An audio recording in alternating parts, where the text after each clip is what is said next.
Nous allons méditer la parole de Dieu ensemble, hein, et bienvenue, si c'est la première fois que vous êtes avec nous, que ce soit ici ou que ce soit sur le Zoom.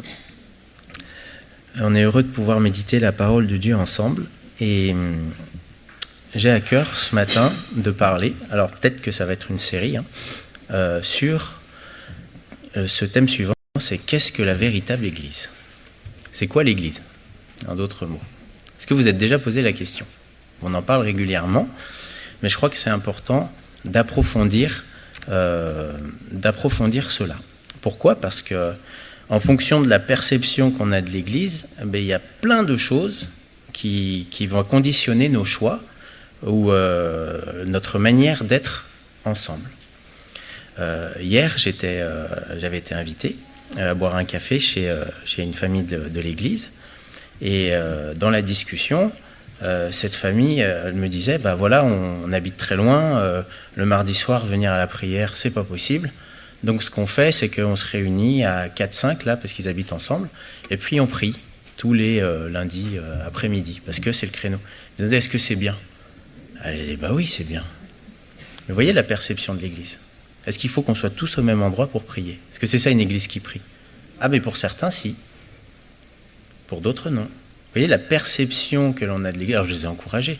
J'ai dit, bien sûr que c'est bien. Et elle me disait, depuis qu'elles font cela, elles voient dans leur famille, dans leurs relations, dans tout, que tout change.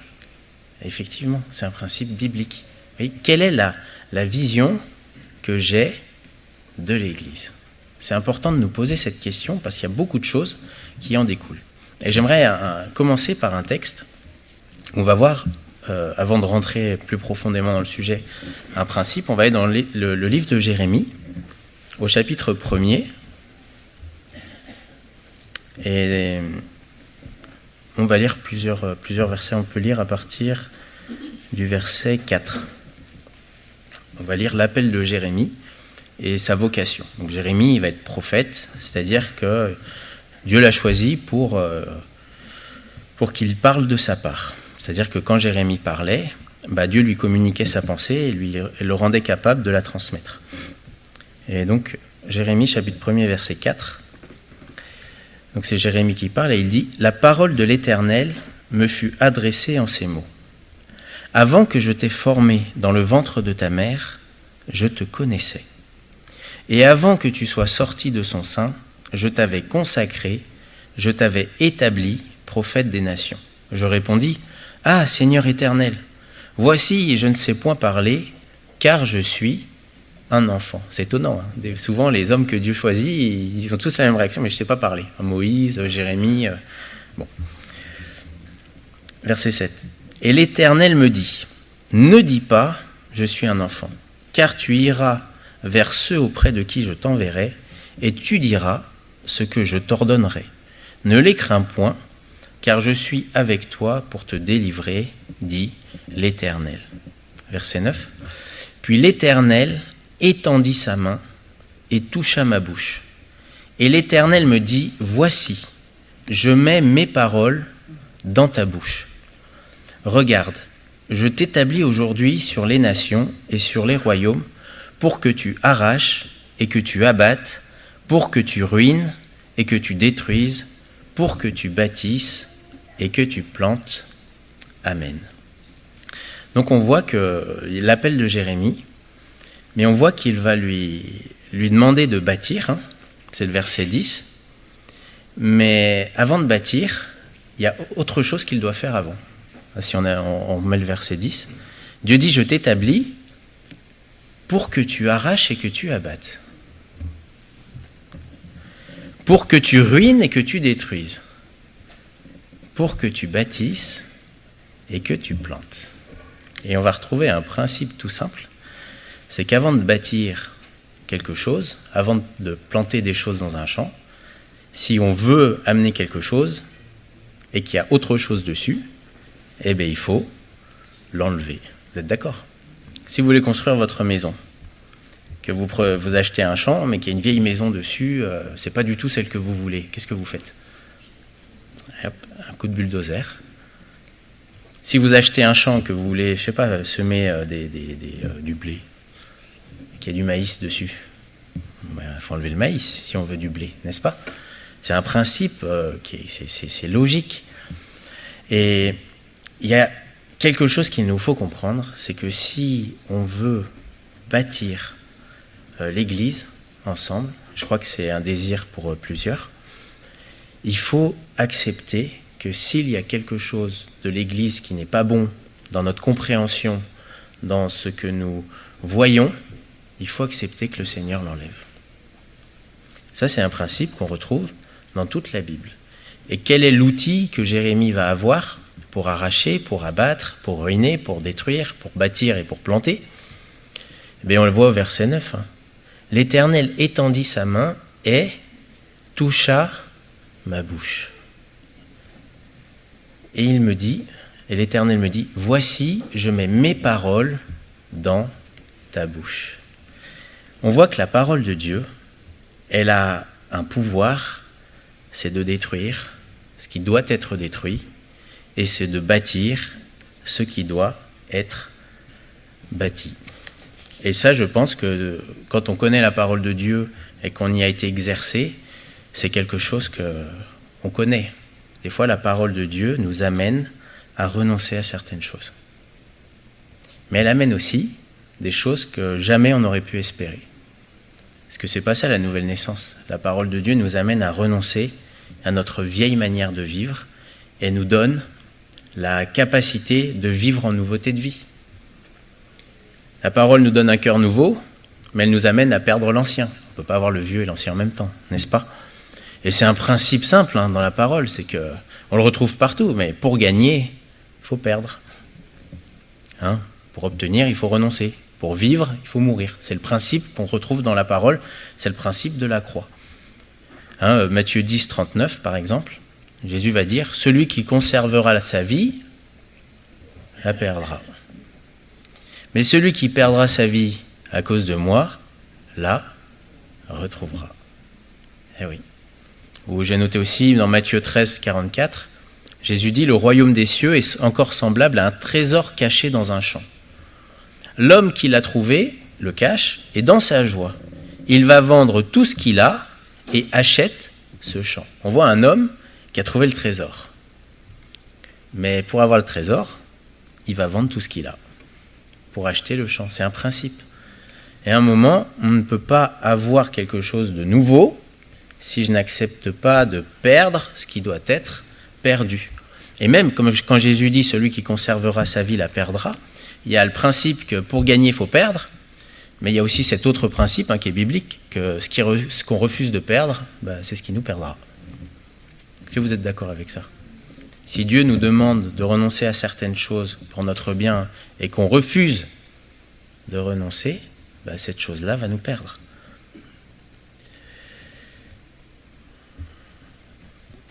Donc Dieu veut bâtir. Je crois qu'on est plusieurs qui avons le désir d'œuvrer avec Dieu, de bâtir avec lui. Mais je pense qu'il faut déjà comprendre ce principe, que si je veux aller plus loin, si je veux aller dans la direction de Dieu, si je veux être l'Église que Dieu veut que je sois, je dois accepter que si je fais autre chose, ou si je suis autre chose que Dieu me demande d'être, je dois y renoncer. Et ça, c'est quelque chose qui n'est pas évident pour l'homme. Dans la Bible, on voit que Dieu, lui, concernant son Église, il veut la bâtir. Si on va dans Matthieu au chapitre 16, Jésus va dire ceci. On peut prendre un peu de contexte. Matthieu 16, verset 13. Jésus va dire, donc Jésus étant arrivé dans le territoire de Césarée de Philippe, demanda à ses disciples, « Qui suis-je au dire des hommes ?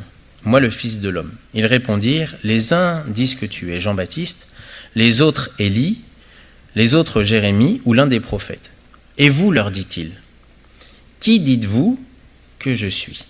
Simon-Pierre répondit, tu es le Christ, le Fils du Dieu vivant. Jésus, reprenant la parole, lui dit, tu es heureux, Simon, fils de Jonas, car ce ne sont pas la chair et le sang qui t'ont révélé cela, mais c'est mon Père qui est dans les cieux. Pierre, il a compris que Jésus, c'est le Messie qui a été promis, c'est Dieu qui s'est incarné pour venir sauver les hommes. Et Jésus va rajouter, verset 18, « Et moi je te dis que tu es Pierre, et que sur ce roc, ou sur cette pierre, en fait il y a un jeu de mots. La pierre dont il parle, c'est pas la pierre, l'homme, c'est ce qu'il vient de dire. C'est la déclaration qu'il est le Christ. Il dit sur cette déclaration, sur le fait qu'il a la foi en ce que Jésus est le Messie, Jésus va dire « Je bâtirai mon Église.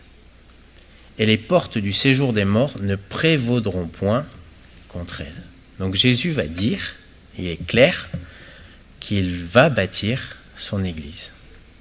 Je bâtirai mon Église. Ça veut dire quoi ? Ça veut dire que c'est plus qu'un désir. Il est en train d'annoncer ce qu'il va faire. Jésus va bâtir son Église. Il l'a commencé. Et ce que ses mains ont commencé un jour, ses mains l'achèveront. Et la question qu'on doit se poser, c'est pas si Jésus va finir son Église. La question qu'on doit se poser, c'est est-ce qu'il le fera avec nous ou est-ce qu'il le fera sans nous ?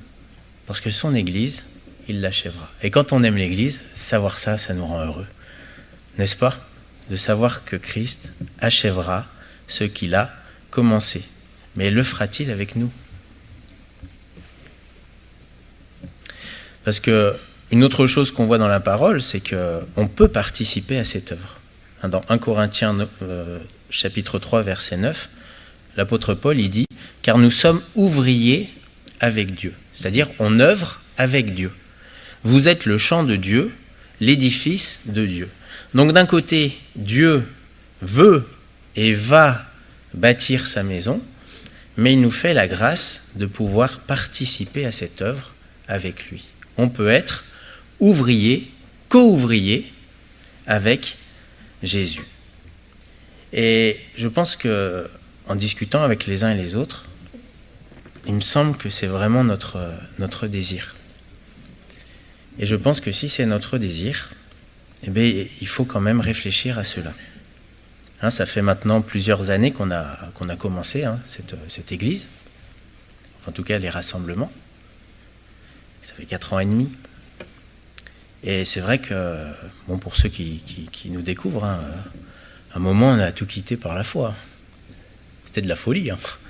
C'était dans une église et puis on a décidé de se réunir un dimanche d'après, tout en sortant, en renonçant à tout ce qu'on avait, sans savoir le dimanche d'après où on est vraiment sorti par la foi, n'est-ce pas ?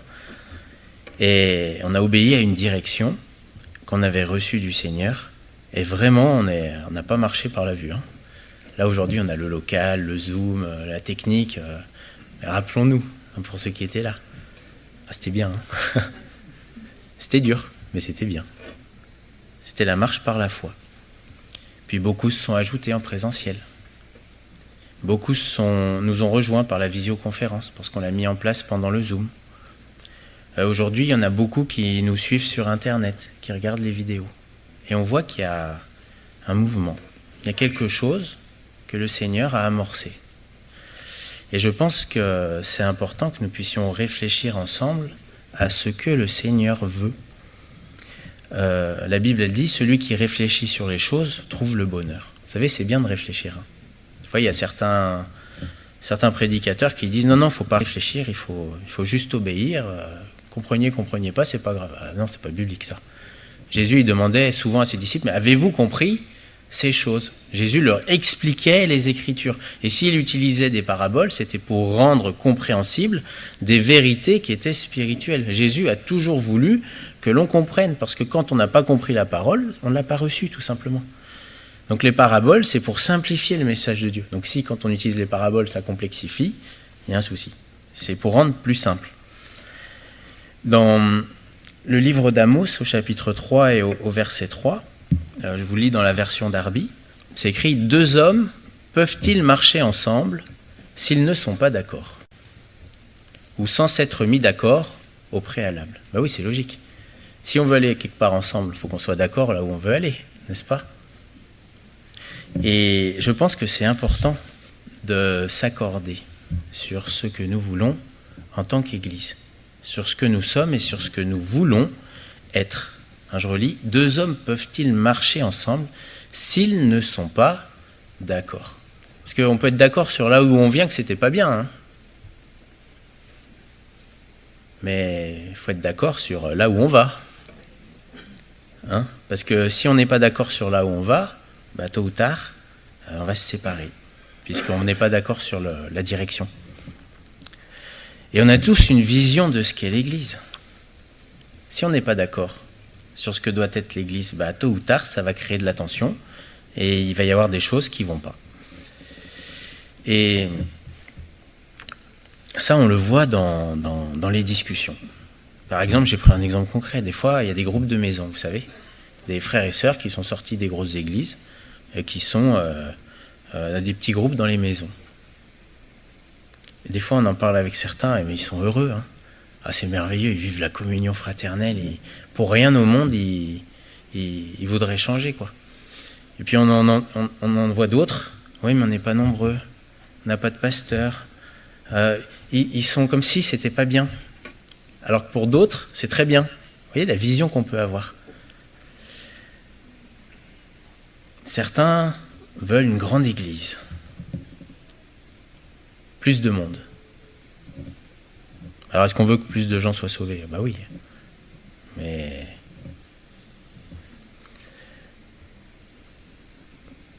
bon, je vais pas faire tous les détails de ce que les gens veulent, parce qu'au final, l'important, c'est pas de savoir ce que les gens veulent. C'est surtout de savoir ce que Jésus veut. Et comment est-ce qu'on peut s'accorder ? Bah en fait, il n'y a qu'un seul moyen. Hein. C'est de vouloir être l'Église de Jésus-Christ. Jésus, il a dit, je bâtirai mon Église. Donc on ne doit pas bâtir autre chose que son Église. On peut bâtir des églises, mais bâtir l'Église de Jésus, c'est bâtir la sienne. Et au final, ce qui compte, c'est pas vraiment ce que je pense de l'Église. Ce qui compte, c'est pas ce que je veux de l'Église. Certains voudraient une église comme ça. Moi, je veux de la bonne musique. Ça part mal. D'autres veulent que tout le monde parle en langue. D'autres veulent que... Bon. Mais ce qui compte, c'est pas ce qu'on veut. Ce qui compte, c'est ce que Jésus veut qu'elle soit. C'est la sienne, c'est pas la nôtre. Et comment, quand on bâtit une maison, puisqu'on est des ouvriers ensemble, comment est-ce qu'on fait pour que tous les ouvriers bâtissent la maison ? Imaginez que chacun fait ce qu'il veut. Le plombier, il met le lavabo là-bas, puis l'électricien, il met les prises de l'autre côté, et puis le carreleur, il fait... Bon, ça va être n'importe quoi, vous êtes d'accord ? Comment est-ce qu'on fait ? Comment est-ce que les ouvriers peuvent se coordonner quand ils construisent une maison ? Bah, on suit le plan. Enfin, vous êtes d'accord ? Si la cuisine, elle est là, elle est là. Et le plan, c'est qui l'a fait ? Eh ben, c'est celui qui a payé pour avoir la maison. N'est-ce pas ? Bah, l'Église, c'est Christ qui l'a payé. Hein. Et il l'a payé le prix fort, en donnant sa vie à la croix. L'Église ne nous appartient pas. L'Église appartient à Christ. Et on va voir plusieurs aspects de l'Église, mais à chaque fois, le plus important dans l'Église, c'est Jésus, et c'est l'expression de sa volonté. En fait, l'Église n'est ni plus ni moins que ce que Jésus a voulu. Et ceux qui travaillent à l'Église, à la véritable Église, c'est ni plus ni moins que ceux qui exécutent ce que Jésus a voulu. Et ils le font par amour, parce qu'ils ont accepté l'amour de Dieu en Christ à la croix. En fait, comment est-ce que des gens aussi différents que nous sommes, d'origines différentes, de classes sociales différentes, d'ethnies différentes, d'âges différents, d'expériences différentes, comment est-ce que des gens aussi différents peuvent-ils s'accorder ? Ben, c'est simple. C'est si chacun renonce à sa propre volonté pour accomplir la volonté de Jésus. Si quelqu'un veut faire sa volonté ou veut que sa volonté s'exprime dans l'Église, ça va faire la cacophonie. Mais si tout le monde veut suivre celui qui dirige et qui a voulu l'Église, eh bien là, ça va aller. Et en fait, on arrive à une réalité qui est simple, c'est la pensée de la croix. Jésus va dire, si quelqu'un veut venir après moi, qu'il renonce à lui-même. Êtes-vous prêt à renoncer à des mauvaises conceptions que vous avez de l'Église ? Oui, parce que vous savez, ça commence par là, l'obéissance. Ça commence par une remise en question. Si je ne veux pas écouter, si ma pensée vaut mieux que ce que Jésus veut, alors là, c'est sûr que ça ne va pas marcher. Mais ce n'est pas évident, ça. Hein. Est-ce que vous êtes prêt à remettre en question peut-être ce que vous avez pratiqué depuis des années, des décennies? Est-ce que c'est facile, ça? Ben non. Je crois que quand on veut aller plus loin avec le Seigneur, eh bien, il faut accepter ce qu'on appelle en d'autres mots la repentance, c'est-à-dire conformer sa pensée à la pensée du Seigneur, conformer sa volonté à la volonté de Dieu. Job va dire « J'ai fait plier ma volonté à tes paroles », la parole de Dieu. Et une église, c'est l'ensemble d'hommes et de femmes qui sont d'accord pour faire plier leur volonté et l'aligner avec la volonté de Dieu. Est-ce que vous acceptez que le Seigneur vous modèle, nous modèle tous ensemble, selon sa parole? Ben ouais. Ce que Dieu veut, c'est bâtir son Église. Et au final, j'ai envie de dire, ce qu'on dit de nous-mêmes, ça n'a pas d'importance. Ce qui compte, c'est ce que le Seigneur dit, lui-même. L'Église du Seigneur, vous savez, elle est merveilleuse.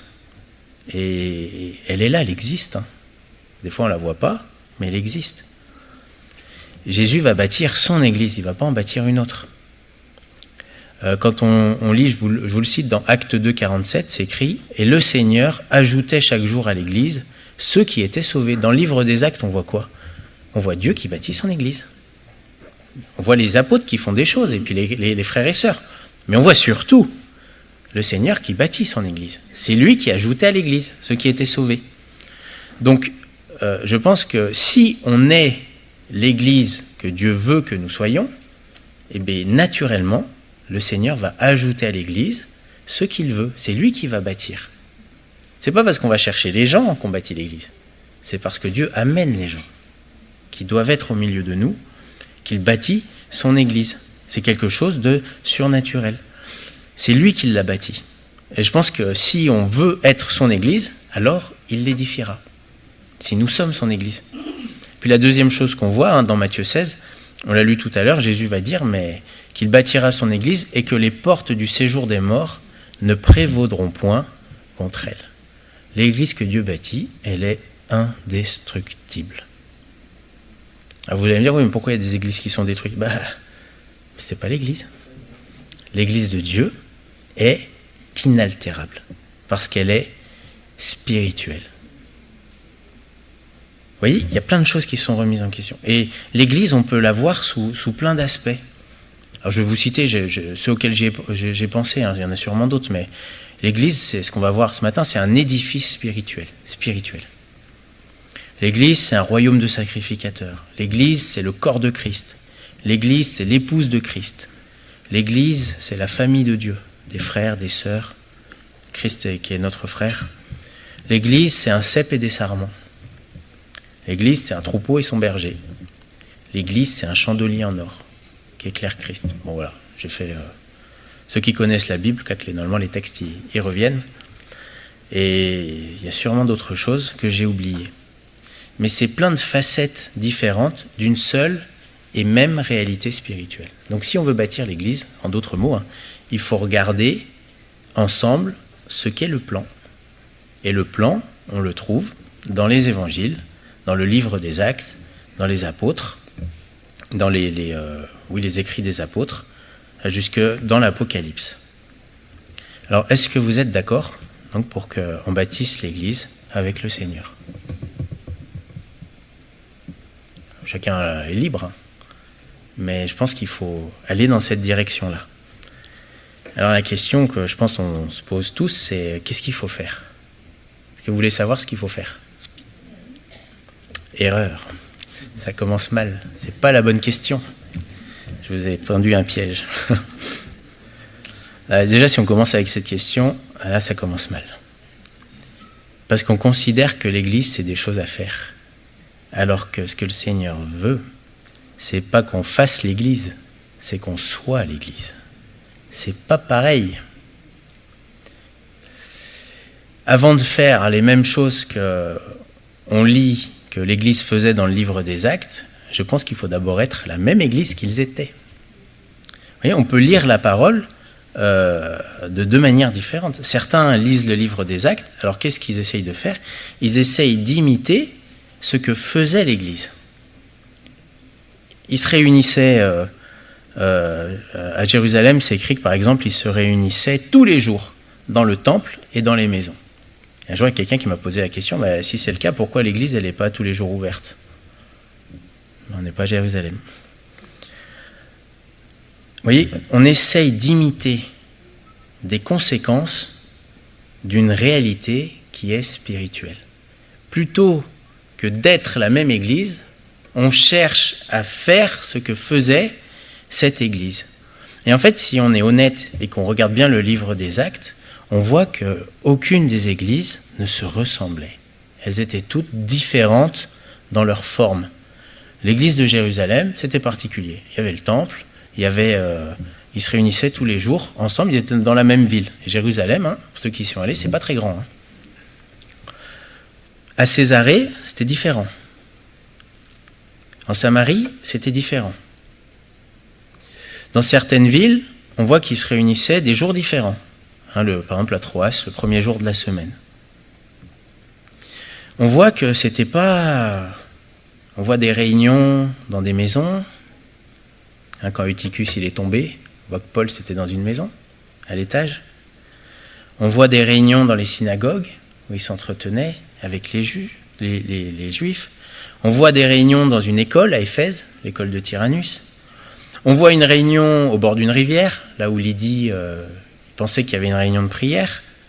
On voit des réunions dans une prison, quand Paul est... En fait, rien ne se ressemble. Mais pourtant, il n'y a qu'une seule et même Église. Parce que l'Église, même si elle peut prendre des formes différentes, elle est une seule et même chose. C'est la même Église.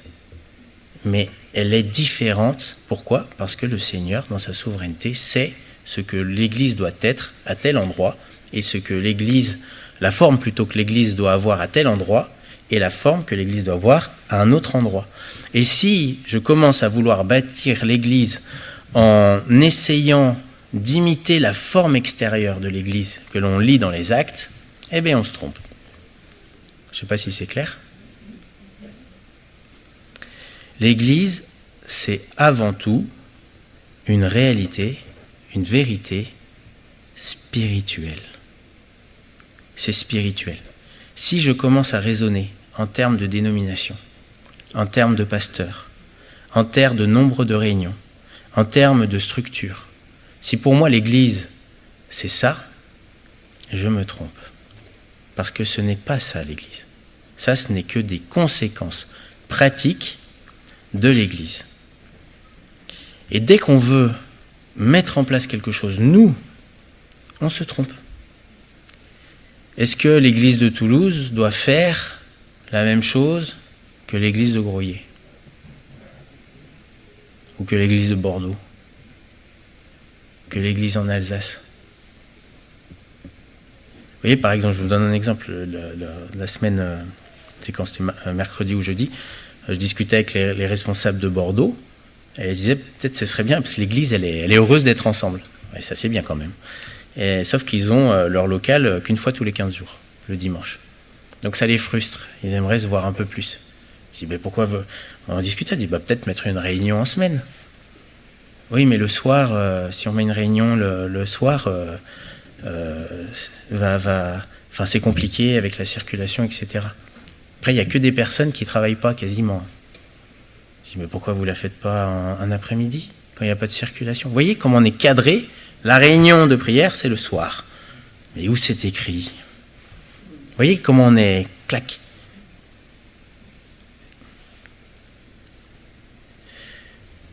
Ce n'est pas à nous de décider de la forme.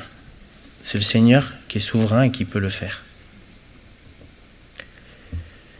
Et des fois, on a tellement imposé des formes extérieures, des choses à faire, que certains en souffrent. Par exemple, je reprends l'exemple de la discussion que j'ai eue hier, mais c'est les sœurs là qui me disaient qu'elles priaient ensemble, elles culpabilisaient de ne pas pouvoir venir à l'église le soir à cause des enfants, à cause de la distance, à cause des bouchons, que c'était vraiment compliqué. Est-ce que ça a le droit d'être compliqué? Bah oui. Mais elles culpabilisaient de ne pas venir avec ceux qui se rassemblent le jeudi soir ou le mardi soir. Moi, je veux dire c'est bien, hein, mais en même temps c'est pas bien. Vous comprenez? Pourquoi? Parce qu'on a dit il faut que ça soit comme ça. Et ça générait chez eux une souffrance. Alors qu'elles prient sous une autre forme.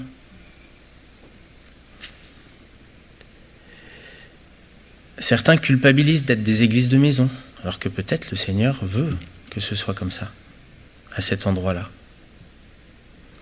Et d'autres, à cause de la vision qu'ils ont de l'église, ils acceptent des choses qui sont intolérables, parce qu'ils doivent être dans l'église de la ville, qui est comme ça, grosse église, avec un pasteur, il dit n'importe quoi, mais ça c'est l'église.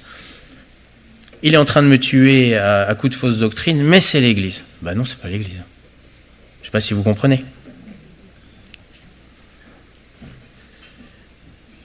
Il y a une chose que nous devons comprendre dans notre tête, vraiment dans notre esprit, c'est que si nous voulons être l'Église, ce n'est pas à nous de la créer. C'est à Dieu de la créer, de la mener, de la vivifier et de lui donner la forme qu'elle doit avoir. Et en fait, la mort à soi, il y a un homme qui l'a vraiment bien compris. Hein.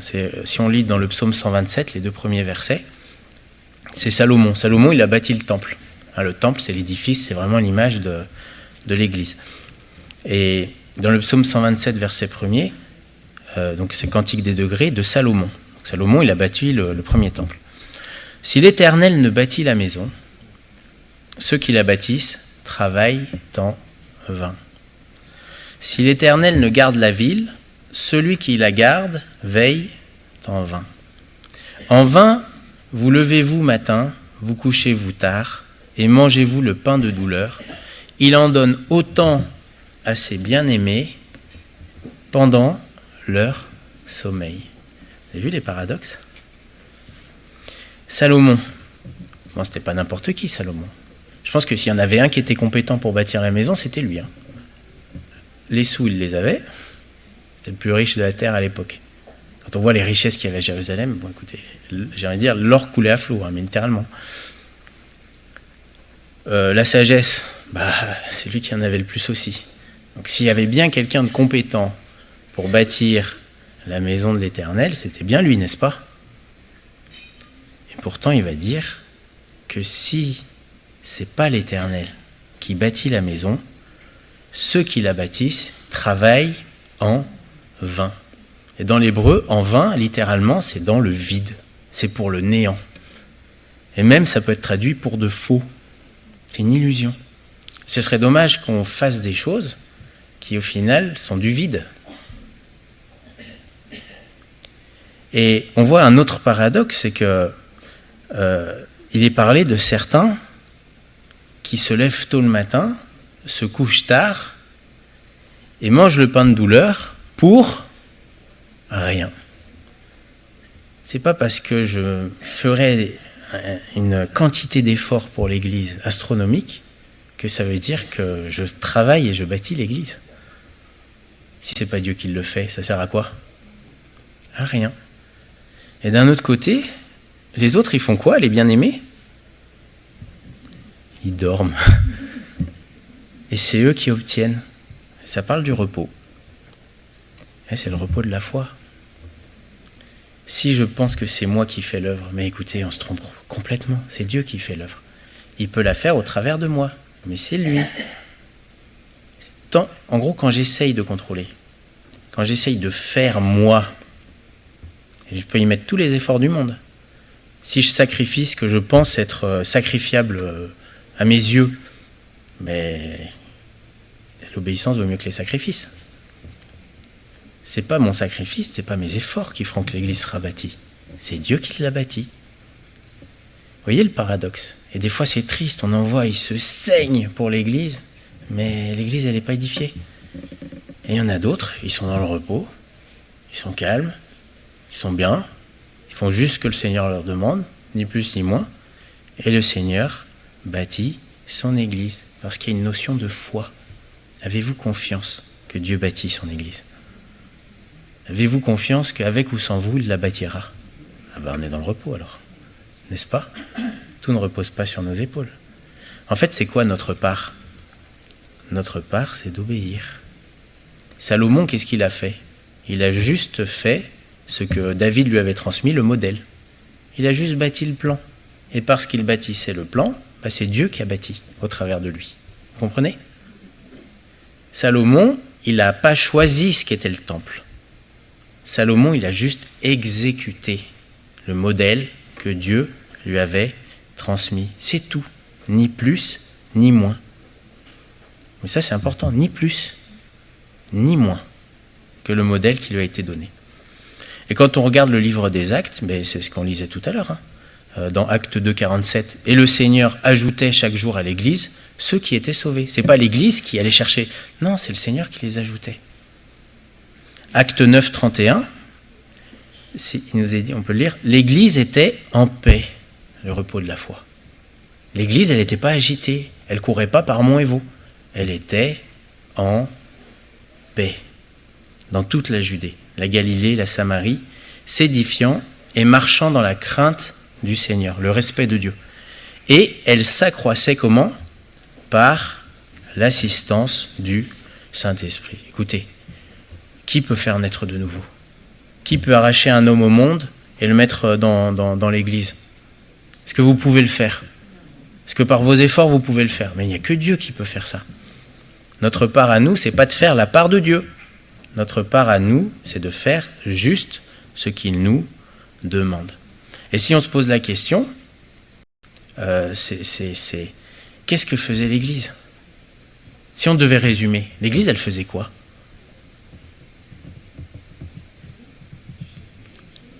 Elle obéissait. C'est tout. Dans Acte 2, 42, c'est écrit, il persévérait, juste avant que c'est écrit que le Seigneur ajoutait à l'Église, il persévérait dans l'enseignement des apôtres. Recevoir l'enseignement des apôtres. Bon, en d'autres mots, il suivait le plan. Il recevait ce que le Seigneur enseignait par rapport à l'enseignement de Jésus.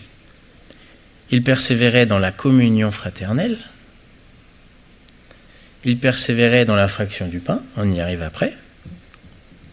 Et il persévérait dans les prières. J'ai envie de dire sous quelle forme? C'est pas écrit. C'est des principes. En fait, ils pratiquaient ni plus ni moins que ce que le Seigneur leur avait ordonné. Garder sa parole, de s'aimer les uns les autres, la communion fraternelle. Faites ceci en mémoire de moi. Et il a montré, il y a tellement d'enseignements de Jésus sur la prière, sur le fait qu'il ne faut pas se relâcher. Voilà. C'est ça qu'il faut faire. Sous quelle forme? Ça c'est la grande question. Dieu sait. Ils obéissaient. Et parce qu'ils obéissaient, Dieu bâtissait l'Église au travers d'eux. Ou plutôt, Dieu ajoutait à ceux qui obéissaient d'autres personnes qui allaient obéir à leur tour. C'est tout. Mais est-ce que Dieu va prendre des gens, les rendre obéissants et les mettre au milieu de gens qui n'obéissent pas?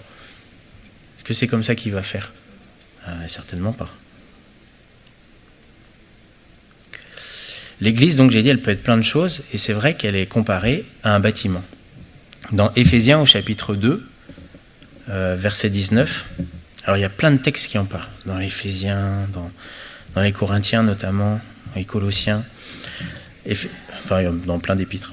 Mais dans Éphésiens chapitre 2, Paul y rappelle à cette Église, ainsi donc vous n'êtes plus des étrangers, ni des gens du dehors, mais vous êtes concitoyens des saints, gens de la maison de Dieu. Verset 20, vous avez été édifiés sur le fondement des apôtres et des prophètes, Jésus-Christ lui-même étant la pierre angulaire. En lui, tout l'édifice, bien coordonné, s'élève pour être un temple saint dans le Seigneur. En lui, et ça on le verra, je pense mardi, ce que ça veut dire en lui. En lui, vous êtes aussi édifiés pour être une habitation de Dieu en esprit. Donc Dieu bâtit son Église, il le bâtit avec des hommes qui s'édifient.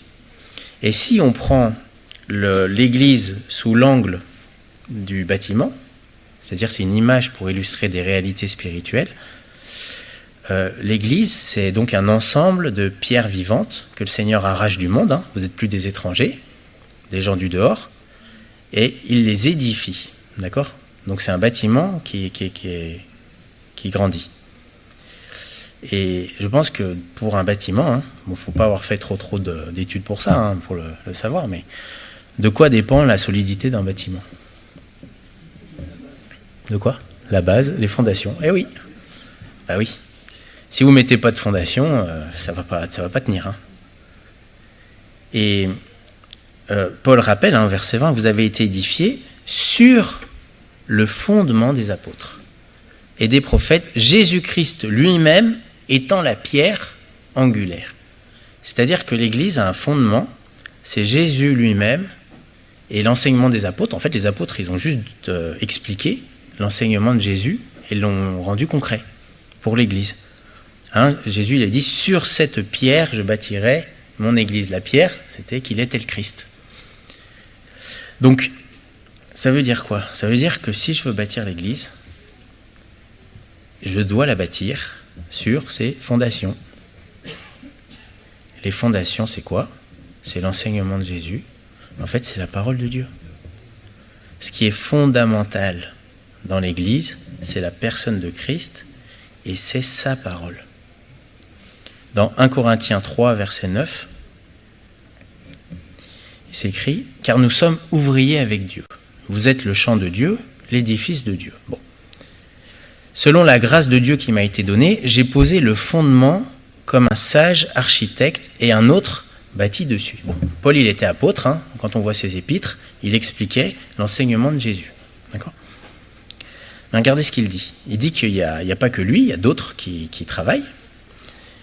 Et au verset 10, la fin du verset 10, il dit « Mais que chacun prenne garde à la manière dont il bâtit dessus. » Bon, si Dieu nous dit de faire attention, c'est qu'il faut faire attention. Je vous invite à lire tout le chapitre pour comprendre exactement ce dont Paul veut parler.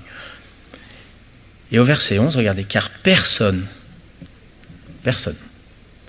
ne peut poser un autre fondement que celui qui a été posé, savoir Jésus-Christ. » Donc écoutez, on peut bâtir, mais si je ne bâtis pas sur le fondement de Jésus-Christ, de l'enseignement des prophètes et des apôtres, alors je bâtis pour rien.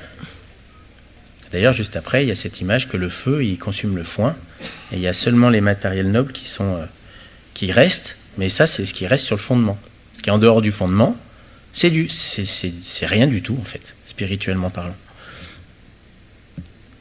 La fondation de l'Église, c'est la parole de Dieu. Ça veut dire quoi pratiquement ? Ça veut dire que si moi, je veux déjà faire partie de l'Église, faut que je sois sur le fondement. Ça veut dire quoi être sur le fondement ? C'est une pierre qui repose sur une autre pierre, d'accord ? Est-ce que la parole de Dieu, la personne de Jésus, c'est la base de ma vie ? Parce qu'avant de parler collectivement, il faut parler individuellement. Est-ce que Jésus est le fondement, la base, ce sur qui vous vous appuyez pour bâtir votre vie ? Parce que si ce n'est pas le cas, vous n'êtes pas l'Église. Ce n'est même pas la peine de penser à bâtir. Est-ce que je bâtis ma vie avec la parole de Dieu ? Est-ce que je décide de mes choix avec la parole de Dieu ? Est-ce que je suis centré, mes pensées sont centrées sur la parole de Dieu ? Parce que si ce n'est pas le cas, quoi que vous fassiez, vous n'êtes pas l'Église. Je ne sais pas si c'est clair, ça peut être sévère, mais à un moment, il faut aussi être... faut être clair. Si je ne suis pas sur le fondement, je ne suis pas du bâtiment.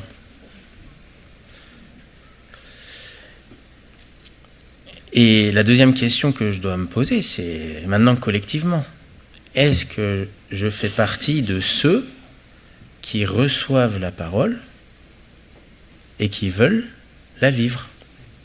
Si je suis dans une église où on ne prêche pas la parole, la Bible parle d'un autre évangile. Ça s'appelle l'évangile, mais c'est pas le même. La Bible parle d'un autre Jésus. Porte le nom de Jésus, mais c'est pas le même. La Bible parle d'une autre croix. Et la croix, on renonce pas. Un grand paradoxe, mais elle existe, elle est prêchée souvent. Certains viennent à l'église pour être riches, pour être heureux, pour être ceci, pour être cela. Alors que non, la croix, c'est le renoncement. Un Jésus qui prêche jamais la repentance, est-ce que c'est vraiment Jésus? Sous son enseignement, c'était la repentance. Vous voyez? Il y a des faux évangiles. Est-ce que si je suis à un endroit où l'évangile n'est pas prêché, la croix n'est pas prêchée, la repentance n'est pas prêchée, et qu'on prêche autre chose, est-ce que c'est l'Église? Est-ce que je participe à l'Église? Il faut se poser la question. Est-ce que ça sert à rien ce que je fais? Oui, mais c'est écrit de ne pas abandonner son assemblée. Oui, mais est-ce que c'est ça que ça veut dire? De rester à un endroit où la parole n'est pas prêchée. C'est tout simplement peut-être pas une assemblée comme Dieu l'entend. C'est pas l'Église. L'Église, c'est ceux qui bâtissent leur vie et qui bâtissent ensemble sur le fondement. C'est ça qui est important. Et c'est là-dessus que l'on doit être d'accord. C'est la parole de Dieu, le fondement. Et donc, si je veux bâtir, eh bien, je dois pratiquer la parole, tout simplement. Nous devons la pratiquer ensemble. Parce qu'il ne faut pas tomber non plus dans un autre piège. Et ça, ce piège, il est subtil. C'est que bâtir l'Église, attention, c'est bâtir l'Église. Imaginez des ouvriers, ils ont le plan, puis ils discutent pendant des heures du plan. Ah, c'est bien fait. Regardez où la canalisation d'eau elle passe. Regardez l'harmonie, les belles couleurs. Imaginez, vous revenez le soir, alors, ah ben non, ils sont toujours sur le plan. Mais regardez comme c'est avec précision. Non mais ils regardent le plan, ils bâtissent pas. Vous comprenez? C'est pas parce que je connais la Bible. Là, jusque-là, vous savez, normalement, tout le monde est d'accord. Enfin, si quelqu'un n'est pas d'accord, ce serait dur à démontrer. Il faudrait me le démontrer avec la parole. Mais tout le monde est d'accord pour bâtir l'Église, pour mettre en pratique. Mais c'est pas d'être d'accord pour qu'on va le faire, c'est le faire. Un maçon, c'est pas en regardant le plan qu'il bâtit, c'est quand il prend les moellons et qu'il commence à les mettre en place. Nos vies, elles sont basées sur la parole quand on exécute la parole de Dieu. Pas quand on en parle pendant des heures et des heures et des heures. Est-ce que vous comprenez? C'est pas parce que je connais tous les textes sur le pardon que je pardonne. Je sais pas si c'est clair. C'est pas parce que je connais tous les textes sur l'Église que je suis l'Église. C'est seulement si je pratique. Jacques dira, ne vous bornez pas à écouter la parole en vous trompant par de faux raisonnements. Pourquoi? En ne la mettant pas en pratique.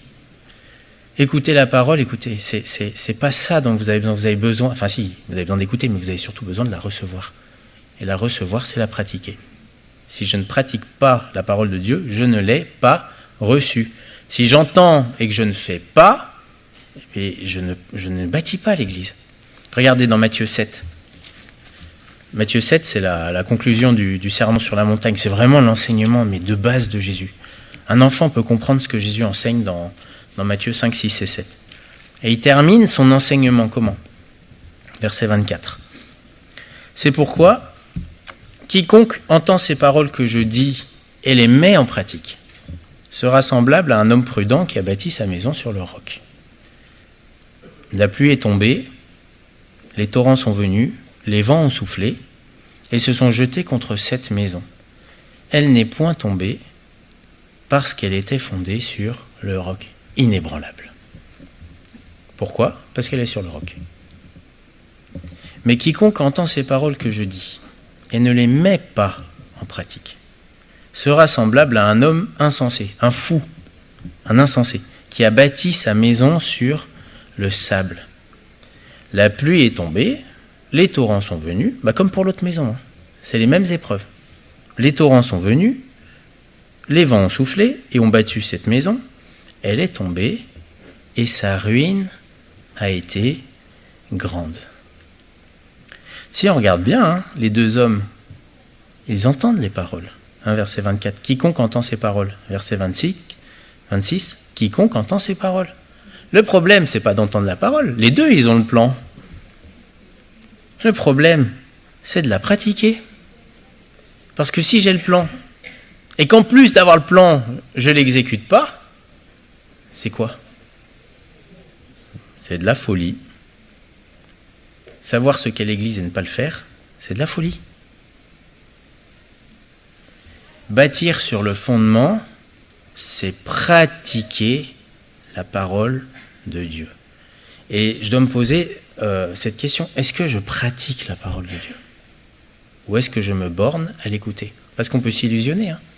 C'est pas parce que vous connaissez les versets par cœur, les références par cœur, c'est pas parce que vous pouvez me dire le plan de l'Église, ou le plan de la vie de disciple, individuellement, que ça veut dire que vous l'exécutez. Il y a des grands théologiens qui sont vraiment calés sur des points doctrinaux. Ils sont capables de dire des choses vraiment vraies. Mais bon, ils ne pardonnent pas. Ils ont le mauvais cas. Enfin, vous voyez ce que je veux dire? Ils ne la pratiquent pas, la parole. C'est pas ça, vivre l'évangile. Il y a même des incroyants, c'est des théologiens. Ils ont des masters, des doctorats en bibliologie, des choses comme ça. Ils sont capables de savoir des textes, une quantité de textes. Ils sont capables de lire l'hébreu, de connaître plein de choses. Mais ils ne pratiquent pas la parole. Ils ne pardonnent pas. Ils n'aiment pas. Ils ne méditent pas la Bible pour eux, pour se nourrir, etc. Et c'est pareil pour une église. Il y a des églises, on peut dire « Ah oui, c'est la parole ». Mais si on ne s'y conforme pas, si on n'accepte pas que dans nos fonctionnements, dans notre manière de voir, dans les choses concrètes de notre vie, on se conforme à ce qui est écrit, alors il y a un souci, c'est qu'on n'est pas l'église. Mais je ne pense pas que c'est notre désir. Mais je pense qu'il faut qu'on soit d'accord. Il faut le méditer ensemble pour qu'on soit d'accord. Que voulons-nous faire? Qu'est-ce que je veux? Attention, c'est une question piège. Qu'est-ce que vous voulez? Normalement, la bonne réponse, c'est « je veux rien ». Moi, je veux seulement ce que Dieu veut de moi. C'est la mort à soi. Et sur quoi donc on a vu, et on va terminer avec le Saint Repas. J'invite les frères à s'approcher pour partager le repas. Sur quoi repose l'Église, c'est la personne de Jésus. Jésus, c'est la première pierre. D'accord? C'est la pierre de l'angle. Et qu'est-ce que Jésus a fait le premier? Il a renoncé, n'est-ce pas? C'est quoi nos renoncements à nous? C'est que la conséquence de son renoncement à lui, n'est-ce pas? C'est quoi porter notre croix à nous? C'est la conséquence qu'il a porté la sienne pour nous. D'où vient notre amour pour lui? C'est qu'il nous a aimés le premier. D'où vient le fait qu'on se conforme à lui? C'est qu'il s'est conformé au Père le premier. Il nous a montré l'exemple. Et en gros, je vais le formuler différemment. Il y a beaucoup de personnes qui veulent que l'Église soit l'Église. Mais ils n'y arrivent pas. Pourquoi? Parce que le seul moyen d'y arriver, c'est de renoncer. C'est la croix. Le seul outil, pour reprendre l'image du maçon, le seul outil qui permet de construire réellement, c'est la croix. C'est le renoncement à soi. Tant que je veux contrôler, ça ne marche pas. Quand je ne veux rien contrôler et que je veux seulement faire ce que Dieu me demande jour après jour au travers de sa parole, c'est là où c'est lui qui agit. Et si c'est possible, c'est uniquement à cause du sacrifice de Jésus. C'est parce qu'il a posé la première pierre. C'est parce qu'il a renoncé le premier. C'est parce qu'il est mort, lui, pour nous apprendre, nous, à mourir à nous-mêmes. Si Jésus ne l'avait pas fait, ça aurait été compliqué. Mais soyons concrets. On ne parle plus d'église, on parle de nos vies à nous, mais tous ensemble. Le pardon. Est-ce que c'est dur de pardonner? Est-ce que des fois c'est impossible de pardonner? Oui, il y a certains trucs, Humainement parlant, c'est compliqué. Hein. Mais comment est-ce qu'on peut pardonner? Il faut peut-être d'abord recevoir le pardon de Jésus, n'est-ce pas? Nous, on se dit, il faut que je pardonne à lui, mais est-ce que vous acceptez le pardon que Jésus vous donne et le prix qu'il a payé pour que vous soyez pardonné? C'est comme ça que ça commence. Quand je reçois le pardon de tous mes péchés, alors je peux pardonner tous les péchés à ceux qui m'ont offensé. Tant que je n'ai pas reçu, je ne peux pas. Vous voyez? Des fois, Dieu nous demande de nous humilier. Ah, pas facile. Mais quand je considère que Jésus s'est humilié jusqu'à la mort de la croix et que je l'accepte, son corps a été brisé, c'est une humilité que le Seigneur. Prendre ce repas, c'est prendre l'humilité du Seigneur. Et bien, je peux être humble à mon tour. Tout ce que je fais ne peut reposer que sur ce que Jésus a fait. Et ce moment, c'est un moment qui nous permet spirituellement de nous recentrer sur, non pas ce que nous devons faire, mais sur ce que Jésus a fait pour nous. Et toute notre vie doit reposer sur l'œuvre de Jésus à la croix. C'est là que tout commence, c'est la pierre de l'angle. C'est-à-dire que c'est là que l'Église commence. Et hop, elle se propage. C'est comme ça que Jésus a fait. Les premiers disciples, vous savez, quand les Grecs sont venus, il y avait une grande porte, le champ missionnaire grec s'ouvrait à Jésus. Mais Jésus, il dit non, si le grain de blé tombe en terre et ne meurt, il demeure seul. Jésus, il a choisi de mourir pour qu'ensuite les disciples meurent à eux-mêmes, et que les disciples qui meurent à eux-mêmes, il y en a un qui s'appelait Paul, qui a été édifié, et ce Paul qui est mort à lui-même, il a évangélisé tous les Grecs. C'est la méthode de Dieu. Si je ne renonce pas, je ne peux rien faire. Et je termine avec cette image. Quand est-ce que les mains de Jésus ont le plus fait pour nous? C'est quand elles ont été clouées. Il aurait pu faire plein de choses. Hein. Il aurait pu envoyer les anges. Il aurait pu faire justice. Il a renoncé à lui. Et de son renoncement absolu et total a jailli la vie et l'Église. À ce moment-là. Est-ce que des fois, je ne dois pas accepter comme le Seigneur de lâcher prise?